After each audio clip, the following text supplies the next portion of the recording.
That morning began like any other. My wife walked me to the door, handed me my coat and hat, and reminded me to be careful, just as she did every day. I worked as a lawyer, and the hours were long and demanding. My friend Dr. Franklin had warned me about this. He said people who push themselves too hard sometimes break down completely. They forget who they are, lose all their memories. It's called amnesia. He told me I needed rest, but I brushed it off. After all, I did rest on Friday nights when my wife and I played chess, and on Sundays when she read me letters from her father. I felt fine that morning as I walked to work, healthy and content with my life. Then everything changed. When I opened my eyes, I was sitting on a train, uncomfortable and confused, as if I'd been asleep for hours. I searched my memory, but found nothing. I didn't even know my own name. Frantically, I checked my pockets. No letters, no papers, nothing with my name on it. But I did find $4,000 in cash. I must be someone important, I thought. The train was crowded with friendly men. One sat beside me and introduced himself as Grant Wilson, a pharmacist from New York heading to a conference in San Francisco. He assumed I was a pharmacist too and asked my name. Caught off guard, I blurted out the first thing that came to mind. Jonathan Lee from California.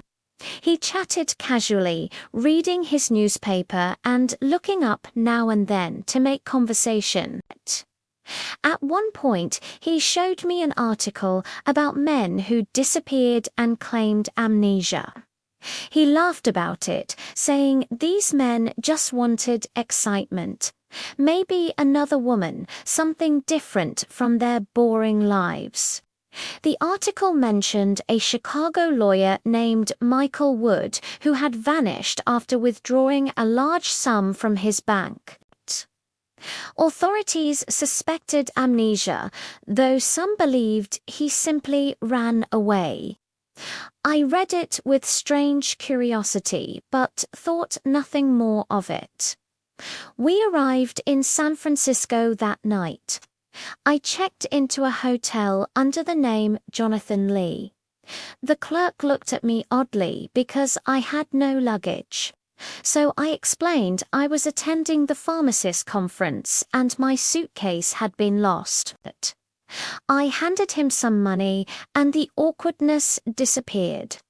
The next day, I bought clothes and a suitcase and settled into my new life. The following days were magical. I explored the city freely, enjoying restaurants, museums, parks, theaters, and the vibrant nightlife. I discovered something profound during that time. True happiness requires freedom. I felt alive in ways I couldn't remember ever feeling before. Sometimes I dined at elegant restaurants with soft music. Other times I joined loud, cheerful crowds on riverboats.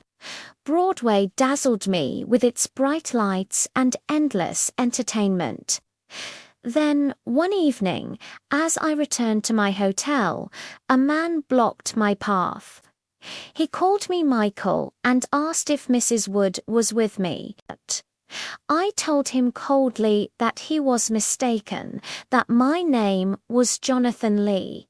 He stepped back, confused, and I quickly asked the desk clerk for my bill.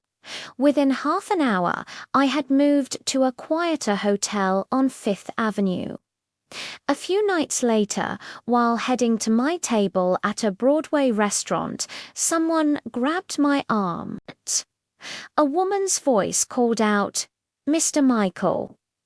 I turned to see a woman sitting alone, perhaps 40 years old, with striking eyes. She seemed hurt that I had walked past her without recognition. I sat down, unsure what else to do. She had beautiful red and black hair and spoke as if we shared a deep history. She mentioned Mrs. Wood and laughed, saying I hadn't changed much in 19 years. When I insisted I didn't know her, she smiled sadly and asked if I could see red tulips without thinking of her. I told her honestly that I remembered nothing. She stood to leave, held out her hand, and said goodbye to Michael Wood with a bittersweet smile.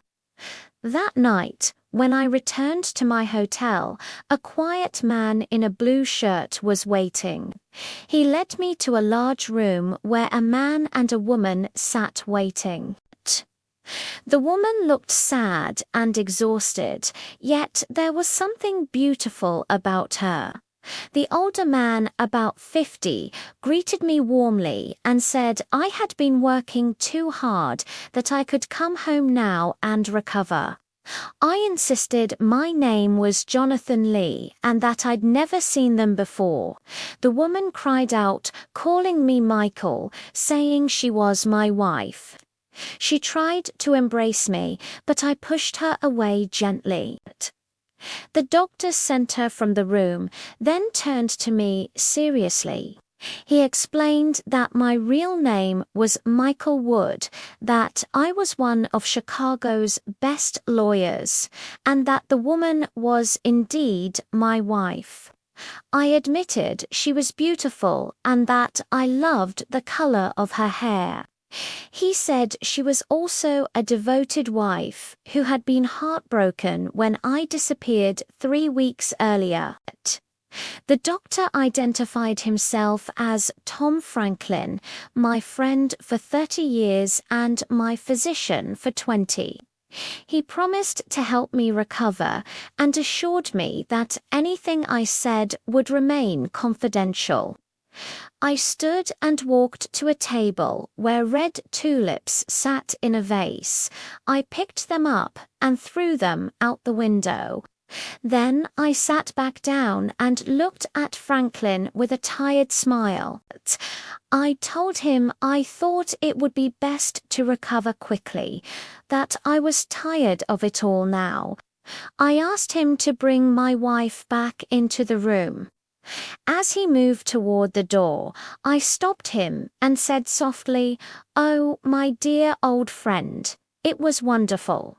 In that moment, I felt something shift inside me, like waking from a beautiful dream I never wanted to end.